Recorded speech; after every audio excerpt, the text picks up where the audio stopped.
décidé cette année de se déplacer et de venir à Raynac, au domaine Raynac, à la mode Servolex. On est exactement sur le même format. Comme je dis, on a tout changé et on n'a rien changé. On a les mêmes exposants, on a les mêmes bénévoles, on a simplement changé de lieu. Alors bon, il faut se rôder un petit peu, c'est pas toujours très simple.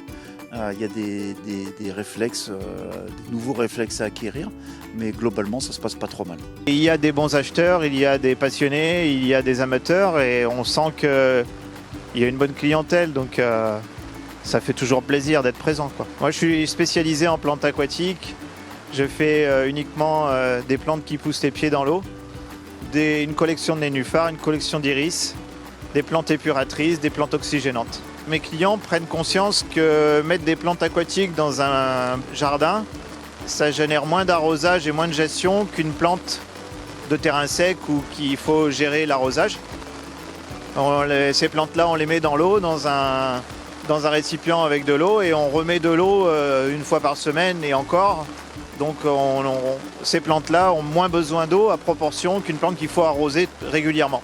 En fait, moi, je viens d'une région qui est en problématique d'eau. C'est l'Ardèche du Nord, donc on est sur des zones très très sèches, par nature très sèches, sans parler de sécheresse en fait, du fait d'un sol et du fait d'un climat très venté, tout ça. Je n'ai pas osé prendre vraiment toute ma gamme de plantes de terrain sec. Justement, j'ai pris aussi pas mal de plantes vivaces, un peu plus passe-partout. Et en fait, je le regrette vraiment un peu.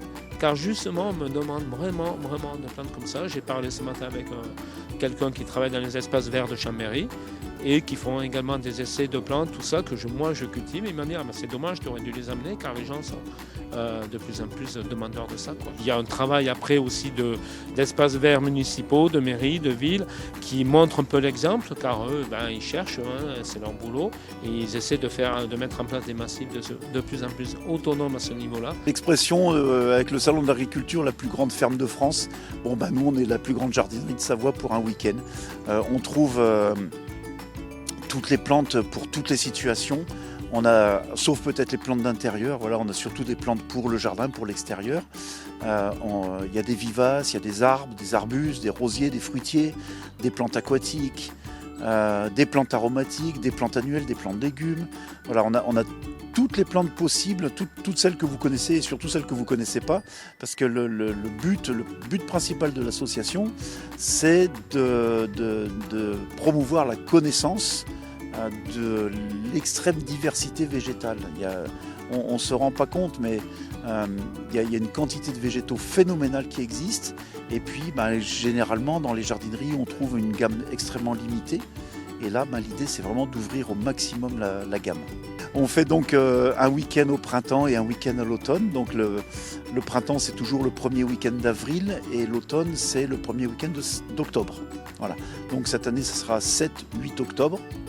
Et on va revenir là, on va essayer d'améliorer un peu ce qu'on a fait cette année. Moi, c'est un lieu que j'adore. Le château, la vue sur la Cluse de Chambéry. On a un site qui est génial et qui mérite d'être connu.